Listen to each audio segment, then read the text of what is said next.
ખાનપુર ભાજપ કાર્યાલય બહાર ચુસ્ત બંદોબસ્ત। જેપી ચોક ખાતે હજારો પોલીસ તૈનાત। જેપી ચોકના તમામ રસ્તાઓ પર પોલીસ બંદોબસ્ત જોવા મળી રહ્યો છે। સેક્ટર 2 જેસીપી ટ્રાફિક જેસીપી તૈનાત। 3 ડીસીપી 2 એસીપી દ્વારા લોખંડી બંદોબસ્ત ગોઠવી દેવામાં આવ્યો છે। ઝોન એલસીબી અને 2 ક્રાઇમ બ્રાન્ચ સજ્જ છે। ગઈકાલે દિલ્હીમાં જે બન્યું તેના પડઘા હવે અમદાવાદમાં પણ જોવા મળી રહ્યા છે અને તેને લઈ અને પોલીસ દ્વારા ચાપતો બંદોબસ્ત ગોઠવી દેવામાં આવ્યો છે, કારણ કે જે કોંગ્રેસના કાર્યકર્તાઓ છે તે વિરોધ પ્રદર્શન કરી રહ્યા છે। ગઈકાલે દિલ્હીમાં જે ધરણા પ્રદર્શન થયું અને ત્યારબાદ જે રાહુલ ગાંધીની અટકાયત થઈ તેના પડઘા હવે અમદાવાદમાં પણ જોવા મળી રહ્યા છે। અમદાવાદમાં જે કોંગ્રેસના કાર્યકર્તાઓ છે તે વિરોધ પ્રદર્શન કરી રહ્યા છે અને આ મામલે પોલીસ દ્વારા લોખંડી બંદોબસ્ત ગોઠવાયો છે। ઝોન એલસીબી અને 2 ક્રાઇમ બ્રાન્ચની ટીમ સ્થળ પર સજ્જ છે। ખાનપુર ભાજપ કાર્યાલયની બહાર ચુસ્ત બંદોબસ્ત ગોઠવી દેવામાં આવ્યું છે। જેપી ચોક ખાતે હજારો પોલીસોની ટીમ તૈનાત છે। તો ખાનપુર ભાજપ કાર્યાલયની બહારના આ દ્રશ્યો કે જ્યાં વિરોધ પ્રદર્શન થઈ રહ્યું છે અને પોલીસની ટીમ છે તે તૈનાત છે। કોઈ પણ પ્રકારની અનિચ્છનીય ઘટના ન બને તેને લઈ અને ટીમ તૈનાત છે। સેક્ટર 2 જેસીપી ટ્રાફિક જેસીપી તૈનાત છે। જેપી ચોકના તમામ રસ્તાઓ પર પોલીસ બંદોબસ્ત ગોઠવી દેવામાં આવ્યો છે। 3 ડીસીપી 2 એસીપી દ્વારા લોખંડી બંદોબસ્ત ગોઠવી દેવામાં આવ્યું છે। તો અમદાવાદના દ્રશ્યો કે જ્યાં પોલીસ દ્વારા લોખંડી બંદોબસ્ત ગોઠવી દેવામાં આવ્યો। ઝોન એલસીબી અને 2 ક્રાઇમ બ્રાન્ચની ટીમ સજ્જ છે। અમદાવાદના ખાનપુર ભાજપ કાર્યાલયની બહાર પોલીસ દ્વારા ચુસ્ત બંદોબસ્ત ગોઠવી દેવામાં આવ્યો છે।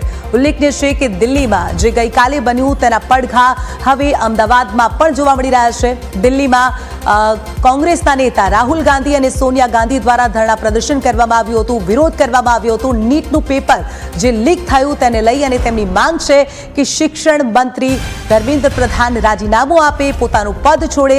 તેમણે પીએમ આવાસની બહાર આ મામલે વિરોધ પ્રદર્શન કર્યું હતું અને ત્યારબાદ લગભગ સાંજે 6:30 વાગે તેમની અટકાયત કરી લેવામાં આવી હતી અને હવે તેના પડઘા અમદાવાદમાં પણ જોવા મળી રહ્યા છે। અમદાવાદમાં કોંગ્રેસના કાર્યકર્તાઓમાં આ વાતને લઈ ભારોભાર રોષ જોવા મળી રહ્યો છે। કોંગ્રેસના કાર્યકર્તાઓ વિરોધ પ્રદર્શન કરી રહ્યા છે અને ન્યાયની માંગ કરી રહ્યા છે। તો બીજી તરફ પોલીસ દ્વારા પણ તમામ જે ખાનપુર ભાજપ કાર્યાલયનો વિસ્તાર છે ત્યાં ચુસ્ત બંદોબસ્ત ગોઠવી દેવામાં આવ્યો છે।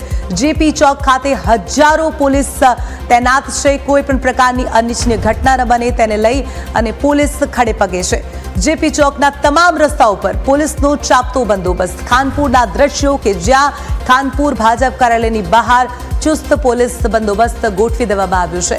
અમદાવાદના ખાનપુર વિસ્તારના દ્રશ્યો જ્યાં પોલીસ દ્વારા લોખંડી બંદોબસ્ત ગોઠવાયો। 3 ડીસીપી 2 એસીપી દ્વારા લોખંડી બંદોબસ્ત ગોઠવી દેવામાં આવ્યો છે। તો જેપી ચોકના તમામ રસ્તાઓ પર પોલીસ દ્વારા બંદોબસ્ત ગોઠવાયો છે। ઝોન એલસીબી અને 2 ક્રાઇમ બ્રાન્ચની ટીમ સજ્જ છે। તો દિલ્હીના જે ઘટના બની તેના પડઘા હવે અમદાવાદમાં જોવા મળી રહ્યા છે। કોંગ્રેસના કાર્યકર્તાઓમાં ભારોભાર રોષ છે અને એક જ માંગ છે અને તેને લઈ પોલીસનો બંદોબસ્ત। આ જ મામલે આપણી સાથે સંવાદદાતા મિહિર ભાજપ કાર્યાલયથી અહીંયા સીધા જોડાઈ ગયા છે। મિહિર, દિલ્હીમાં જે બન્યું તેના પડઘા હવે અમદાવાદમાં જોવા મળી રહ્યા છે અને તેને લઈને જ પોલીસની ટીમો તૈનાત થઈ ગઈ છે। કેવા પ્રકારનો બંદોબસ્ત?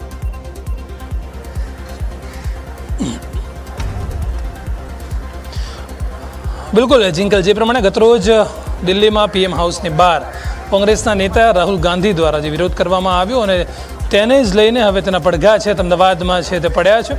હાલમાં જો કોંગ્રેસ રાજીવ ભવનની વાત થાય, રાજીવ ગાંધી ભવન જે પાર્ટી ખાતે આવેલ છે તે જગ્યા પર ભાજપની ટીમ છે, ભાજપના કાર્યકર્તાઓ છે તે પહોંચી ચૂક્યા છે અને મારી પાછળ આપ જે જોઈ શકો છો દ્રશ્ય ખાનપુર ભાજપ કાર્યાલય ખાતે હાલમાં આપણે ઉપસ્થિત છીએ અને મહત્વનું છે કે આ આખો જે રૂટ છે ચારે તરફથી જેટલા જે બી તરફથી અહીંયા આવવાનો જે રસ્તો છે તમામ તરફથી પોલીસ દ્વારા જે બેરિકેડ છે તે મારી દેવામાં આવ્યા છે।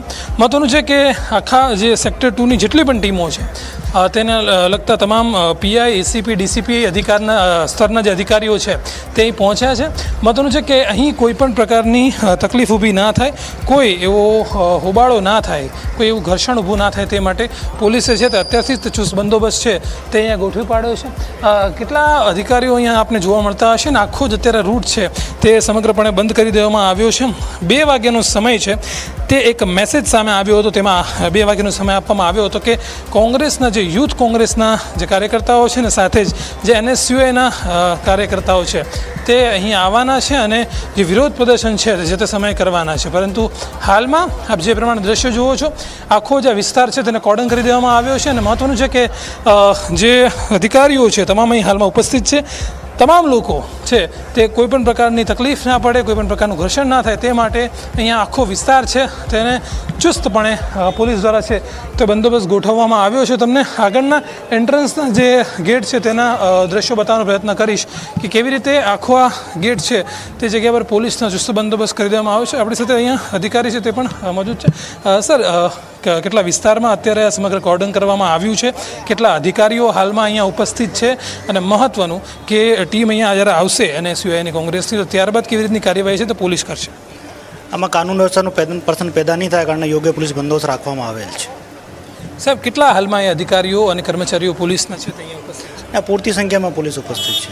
સર, મેસેજ આવ્યો છે એ પ્રમાણેની અહીંયા આખી બંદોબસ્ત થવામાં આવી છે. હાલમાં રાજીવ ગાંધી ભવન ખાતે પણ ભાજપના કાર્યકર્તાઓ પહોંચ્યા છે. આપ દ્વારા શું ધ્યાન રાખવામાં આવ્યું છે ને કેટલા વિસ્તારમાં કોર્ડન કરવામાં આવ્યું? હું આપને જણાવવા માગું છું કે અમે પૂરતી સંખ્યામાં પોલીસ બંદોબસ્ત ત્યાં હાજર છે, તાઈ કોઈ પ્રકારનો કાનૂન વ્યવસ્થાનો પ્રશ્ન પેદા નહીં થાય.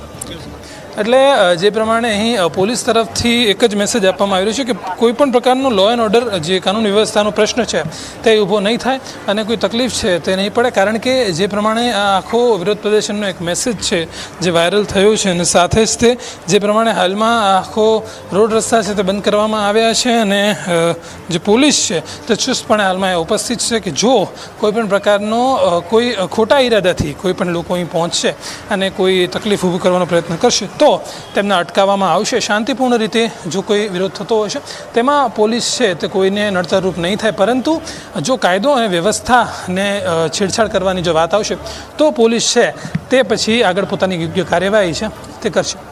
જે મિહિર, કોંગ્રેસ